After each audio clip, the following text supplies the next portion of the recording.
من الشیطان الرجیم بسم اللہ الرحمن الرحیم۔ سورہ انعام آیت نمبر 61 شروع کرتے ہیں۔ وَهُوَ الْقَاهِرُ فَوْقَ عِبَادِهِ وَيُرْسِلُ عَلَيْكُمْ حَفَظًا۔ وَهُوَ الْقَاهِرُ، اور وہ یعنی اللہ رب العالمین، القاہر غالب ہے، قہر کرنے والا ہے۔ قہر القاہر، اس کا مطلب قہر کرنا، غصہ کرنا، غالب ہونا، طاقتور ہونا، یہ سب معنی اس کے ہوتے ہیں۔ فوق عبادہ، اپنے بندوں پر، یعنی اللہ رب العالمین اپنے سب بندوں پر غالب ہے، سب سے طاقتور ہے، جو چاہے کرتا ہے، علی کل شیء قدیر ہے، القاہر ہے، القہار ہے، الجبار ہے، فعال لما یرید ہے، جو وہ چاہے وہ کر سکتا ہے۔ اور جو اللہ کرنا چاہے پوری دنیا مل جائے تو پوری دنیا مل کر بھی اللہ کے فیصلے کو ٹال نہیں سکتی، اور اگر اللہ کچھ نہ کرنا چاہے، پوری دنیا مل کر کچھ کرنا چاہے تو پوری دنیا مل کر کچھ نہیں کر سکتی۔ تو اللہ غالب ہے اپنے بندوں پر۔ اس آیت کریمہ میں اللہ کے غلبے کی بات بھی ہے، اللہ رب العالمین کے غالب طاقتور ہونے کی بات بھی ہے۔ جو اللہ رب العالمین کی نافرمانی کرے، اللہ رب العالمین کو ناراض کرے، اس پر اللہ تعالیٰ قہر فرما سکتے ہیں، اللہ اس کو سزا دے سکتے ہیں، اللہ اس کو سزا دینے پر پوری طرح قادر ہیں، یہ بات بھی ہے۔ اور اس سے مراد یہ بھی ہے کہ اللہ غالب ہیں اپنے بندوں پر، تو یہ فوق عبادہ ہی، اپنے بندوں پر، تو اس سے مراد یہ ہے کہ اللہ اپنے بندوں کے اوپر ہیں۔ غلبے کے اعتبار سے بھی، طاقت کے اعتبار سے بھی، مقام کے اعتبار سے بھی اللہ اپنے بندوں سے اوپر ہیں، اور اس سے یہ مراد بھی ہے کہ اللہ اپنی ذات کے اعتبار سے، جیسے اللہ کی شان کو لائق ہے، اللہ اس اعتبار سے بھی اپنے بندوں سے اوپر ہیں۔ تو اللہ کے لیے صفت فوقیت، صفت علو، یہ بھی ثابت ہوتی ہے۔ اس سے اللہ کا مقام بھی ثابت ہوتا ہے، اللہ کی طاقت، اللہ کی قدرت بھی ثابت ہوتی ہے اللہ کے بندوں پر، چاہے وہ جو بھی ہوں، اللہ کے نافرمان بندے ہوں یا اللہ کے فرما بردار بندے ہوں، انسان ہوں، فرشتے ہوں، بڑی سے تو سب اللہ ان کے اوپر مقام، طاقت، غلبہ کے اعتبار سے بھی اللہ سب سے اوپر ہیں، اور اللہ تعالیٰ اپنی ذات کے اعتبار سے جیسے اللہ کی شان کو لائق ہے، اللہ اپنے بندوں کے اوپر ہیں، کیونکہ اللہ رب العالمین عرش معلیٰ پر مستوی ہیں۔ الرحمن علی العرش استوی، رحمان عرش پر مستوی ہے، جیسے اللہ کی شان کو لائق ہے۔ مستوی ہونے کا مطلب بلند ہونا، اوپر ہونا، قرار پکڑنا۔ اسی طرح قرآن کریم میں جگہ جگہ کئی مقامات پر، 7 جگہ پر اللہ رب العالمین نے یہ بات فرمائی ہے۔ ثم استوى علی العرش، اللہ نے زمین و آسمان کی تخلیق کا ذکر فرمایا، پھر اللہ تعالیٰ نے فرمایا کہ اللہ تعالیٰ عرش پر مستوی ہو گئے۔ تو مستوی ہونے سے مراد اللہ رب العالمین کا عرش جو سب سے بلند مخلوق ہے، اللہ کی سب سے عظیم اور معزز مخلوق ہے، عظیم الشان عرش ہے اللہ رب العالمین کا، جو بہت بڑا ہے۔ تو اللہ اس پر مستوی ہیں جیسے اللہ کی شان کو لائق ہے۔ تو اللہ طاقت، غلبہ، مقام کے اعتبار سے بھی اپنے بندوں کے اوپر ہیں، اور اللہ تعالیٰ اپنی ذات کے اعتبار سے جیسے اللہ کی شان کو لائق ہے، اللہ بندوں سے اوپر ہے۔ قرآن کریم میں دیگر مقامات پر اللہ تعالیٰ اس حقیقت کو اس انداز سے بیان فرماتے ہیں۔ آپ کو پتہ ہے کہ ہم انسان اس دنیا میں بستے ہیں، فرشتوں کو اللہ رب العالمین نے آسمانوں میں بسایا ہے۔ اللہ فرشتوں کا ذکر کرتے ہوئے فرماتے ہیں یخافون ربهم من فوقهم، سورہ نحل آیت نمبر 50۔ پچھلی آیات میں، آیت نمبر 49 میں سورہ نحل میں اللہ تعالیٰ نے فرشتوں کا ذکر کیا کہ زمین و آسمان کی ہر مخلوق، چاہے وہ چوپائے ہوں، چاہے وہ فرشتے ہوں، وہ اللہ کو سجدہ کرتے ہیں۔ زمین و آسمان کے ہر چھپایا اللہ کو سجدہ کرتا ہے، اور فرشتے بھی، اور وہ تکبر نہیں کرتے۔ یخافون ربہم من فوقہم، وہ ڈرتے ہیں اپنے رب سے جو ان کے اوپر ہے۔ تو فرشتے آسمانوں پر بستے ہیں، اللہ نے ان کو آسمانوں میں بسایا ہے، کوئی پہلے آسمان میں، کوئی دوسرے آسمان میں، کوئی کس آسمان میں، کوئی کس آسمان میں، 7 آسمان ہیں، آپ کو پتہ ہے۔ تو اللہ رب العالمین فرشتوں سے بھی اوپر ہیں، آسمانوں سے بھی اوپر ہیں۔ اللہ رب العالمین کی عظیم الشان کرسی، جس کا ذکر سورہ بقرہ کی آیت نمبر کرسی میں ہے، وہ اتنی عظیم ہے کہ اس نے آسمان و زمین کو اپنی وسعت میں لیا ہوا ہے۔ وسع کرسیہ السماوات والارض، اللہ کی کرسی نے آسمان و زمین کو اپنی وسعت میں لے لیا ہے۔ تو وہ کرسی اتنی بڑی ہے کہ سارے آسمان اور زمین وہ اس کے سامنے ہیچ ہیں اور کوئی حیثیت نہیں رکھتے، وہ اتنی بڑی ہے۔ اور اللہ کا عرش وہ تو اس سے بھی بلند ہے اور اس سے بھی بڑا ہے۔ اور اللہ رب العالمین رب العرش العظیم ہیں، رب العرش الکریم ہیں، عرش عظیم کے بھی رب ہیں، عرش کریم کے رب ہیں۔ اس عرش کے اوپر اللہ رب العالمین مستوی ہیں، جو آسمانوں سے بھی اوپر ہے، اور اللہ رب العالمین اس عرش کے اوپر ہیں جیسے اللہ کی شان کو لائق ہے۔ اسی طرح قرآن کریم میں کئی مقامات پر اللہ تعالیٰ فرماتے ہیں سبح اسم ربک الاعلی، سورہ اعلیٰ کے شروع میں کہ اے نبی صلی اللہ علیہ وسلم تسبیح بیان کریں اپنے رب کے نام کی، الاعلیٰ جو سب سے بلند ہے۔ تو الاعلیٰ کا مطلب سب سے بلند، یعنی اللہ سب سے بلند ہیں مقام کے اعتبار سے، غلبے کے اعتبار سے، طاقت اور قدرت کے اعتبار سے، اور ذات کے اعتبار سے بھی، جیسے اللہ کی شان کو لائق ہے۔ اللہ سب سے بلند ہے۔ اللہ سے بلند کوئی شے نہیں ہے، نہ مقام کے اعتبار سے، نہ ذات کے اعتبار سے۔ آیت الکرسی اس کے آخر میں اور دیگر کئی آیات کے آخر میں اللہ کے لیے صفت علو کا اس بات کیا گیا ہے۔ وَهُوَ الْعَلِيُّ الْعَظِيمُ، سورہ بقرہ آیت نمبر 255 آیت الکرسی ہے۔ اس آیت الکرسی کے آخر میں وَهُوَ الْعَلِيُّ الْعَظِيمُ، اور اللہ سب سے بلند، بلند، بہت عظمت والے۔ اسی طرح سورہ شورى آیت نمبر 4 میں بھی وَهُوَ الْعَلِيُّ الْعَظِيمُ۔ اسی طرح سورہ رعد میں اللہ تعالیٰ اپنی شان بیان فرماتے ہیں الکبیر المتعال، بہت بڑا اور بہت بلند۔ تو یہ اور اس جیسے بہت سارے دلائل، ان دلائل سے پتہ لگتا ہے کہ اللہ رب العالمین اپنے مقام، اپنے شان، اپنے طاقت، غلبہ، قدرت کے اعتبار سے بھی سب سے بلند ہیں، سب سے عظیم ہیں، سب سے طاقتور ہیں، اور اپنی ذات کے اعتبار سے بھی جیسے اللہ کی شان کو لائق ہے۔ اللہ رب العالمین سب سے بلند ہیں، عرش پہ مستوی ہیں جیسے اللہ کی شان کو لائق ہے۔ باقی عرش پہ مستوی ہونے کا مطلب یہ نہیں ہے کہ اللہ رب العالمین ہمیں دیکھ نہیں رہے، ہمارے بارے میں جانتے نہیں۔ اللہ رب العالمین اپنی صفات کے اعتبار سے، اپنے سمع بصر کے اعتبار سے، اپنے علم کے اعتبار سے ہمارے ساتھ ہیں۔ وہ ہم سے اتنے قریب ہیں کہ ہماری شاہ رگ سے بھی زیادہ نزدیک ہیں۔ وَنَحْنُ أَقْرَبُ إِلَيْهِ مِنْ حَبْلِ الْوَرِيدِ، اللہ تو انسان سے، انسان کی شاہ رگ سے بھی زیادہ نزدیک ہیں۔ یہ جو آیت کریمہ میں نے پڑھی ہے سورہ قاف کی، اس آیت کریمہ میں اللہ کے علم کی بات ہو رہی ہے۔ وَلَقَدْ خَلَقْنَا الْإِنسَانَ وَنَعْلَمُ مَا تُوَسْوِسُ بِهِ نَفْسُهُ، انسان کو ہم نے پیدا کیا ہے اور ہم بخوبی جانتے ہیں کہ انسان کو جو چیزیں وسوسہ ڈالتی ہیں، انسان کا نفس۔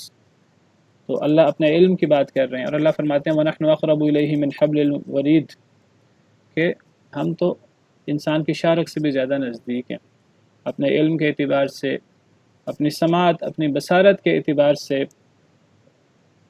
اللہ نے اپنے علم کے ذریعے احاطہ بکل شیء علما، ہر چیز کا احاطہ کر رکھا ہے علم کے ذریعے۔